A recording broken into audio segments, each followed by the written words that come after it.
Hey, horror fans! Once again, it is me, the Horror Miser Money G. It's time to review the latest supernatural horror film. This one is simply called Whistle, and this is one whistle you do not want to blow. Y'all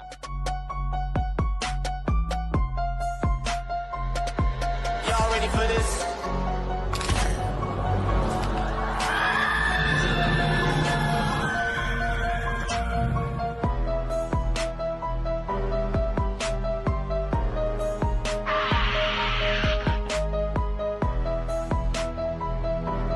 Hey, horror fans! Once again, it is me, the Horror Miser Money G. Now, Whistle is a 2025 supernatural horror film. It was directed by Corin Hardy and written by Owen Egerton. Now, the film stars Daphne Kern, Sophia Naylis, Sky Yang, Jaheli Swabi, Ali Sokobi, and Nick Frost. Now, in this film, a misfit group unwittingly high school students stumble upon a cursed object, an ancient Aztec death whistle. They discover that by blowing the whistle, they have summoned their future deaths, which will hunt them down.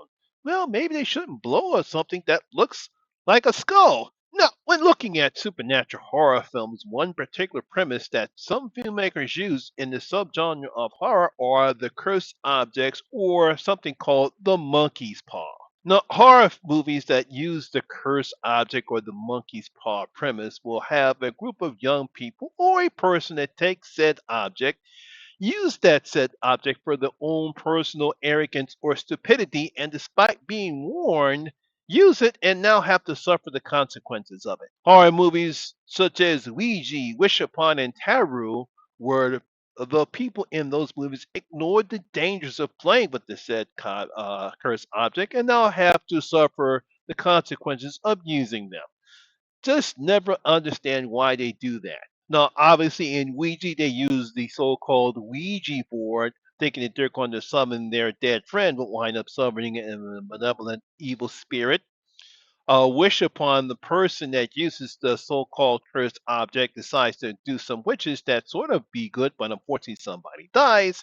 And of course, in tarot, it was a curse tarot deck cards. Now that brings us to English filmmaker Gordon Hardin's latest project and entry into the subgenre of supernatural horror films. This one is called Whistle. Now, after a very interesting prologue, we're introduced to Chris Samathium, Chris Willett, who moves in with her cousin's house after her father was killed in a car accident. Now, while attending her new school, she and Rel, also along with Dean, his girlfriend Grace, and her friend Ellie, are put into tension by Mr. Craven after an argument between Chris and Dean. Now, Chris discovered a weird looking urn that was left in the locker she inherited from Dean's friend Mason, who died in a freak accident at the school 6 months ago.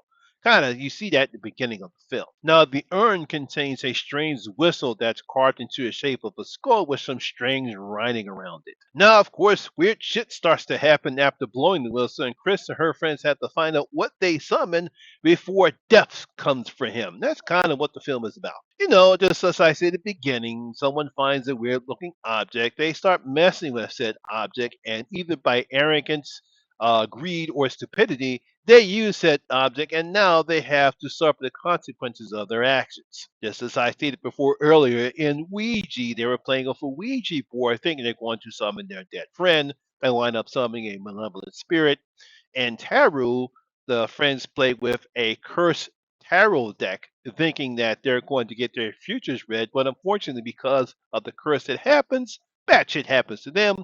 And the same thing with Wish Upon. Now, in this film, I believe the curse of the object here is interesting. It plays right with some of the kills that happen to Chris and her friends. I won't reveal what the curse entails, but it is an interesting fact that we get to learn more. I believe right around the second act of the film when Chris and Ellie find out where the cursed object comes from and the person who found it explains them what the cursed object is and what it does. And I believe it's pretty interesting. It's one of the things I actually did like about the film. I mean, it kind of reminds me of an episode of the Friday the 13th the series, where we have Mickey, Ryan, and Jack will be trying their best to find this cursed whistle and get it back to the vault of the Curious Goods store. If you remember that show, I really enjoyed that show, but this movie reminds me this would be a perfect episode of this TV show. Now, while the premise of the cursed whistle is interesting, the movie itself is just your average supernatural horror film and really doesn't add anything new to the subgenre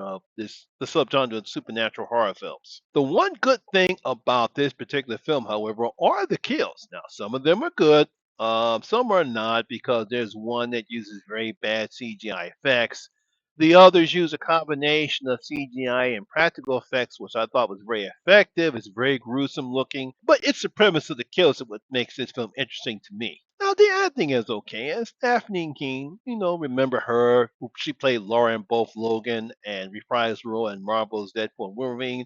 And so she's the typical loner girl who has her own issues, especially when it comes to the reason why her father died in the car accident. I guess we're trying to make the audience. I guess Owen, who wrote the script, obviously is trying to make the audience feel sorry for her and probably get some people to start pulling for her. But I think the film really doesn't do a good job in that. Now, Sophie Nealis from the Showtime thriller series Yellow Jackets really doesn't have much to do here. I mean, other than just being another attractive woman who Chris is attractive to, but the script Owen Everington wrote here doesn't do a good job and make the audience believe in their relationship at all. I mean, we get to see early on that Chris is attracted to her, and yes, and Sophie, she's a very attractive girl, but she does a very, very good job in Yellow Jackets. But in here, she's just there. She really has no character arc other than to chase around, go around the city and with Chris. And you can tell that they kind of like each other. I guess they're trying to say she's a nice girl, but she also has her own issues as well. But the script doesn't allow them to do anything with their relationship other than just two attractive girls who are kissing. Now, the other actors in this film, they simply do what their character is supposed to do, like Jahil Swabi does with Dean. He's the skeptical person who doesn't believe what's happening to them. And then Kanye, he does what he does with Rel, what we supposed to do. He's kind of the outside rebel. He has his own issues. But the script doesn't allow any type of character development, so they're simply just one dimensional or cliche characters. It would have been interesting if we would have gotten to know some of these characters more and play into more of them, but they're what they're supposed to do. Mainly just to be father for the curse, and that's it. And that's mainly because the film lacks any type of tension or suspense that you need for a film like this to succeed. And despite the premise of the curse, neither Corin or his team take advantage of what I believe could have been a very decent supernatural horror film here, but they don't do that. I mean, and when you look at Osgood Perkins, the monkey, even though it's kind of a horror comedy, mainly because of the characters and how the monkey was used, that was pretty interesting here, but here it's not. That's because the characters are developing very well.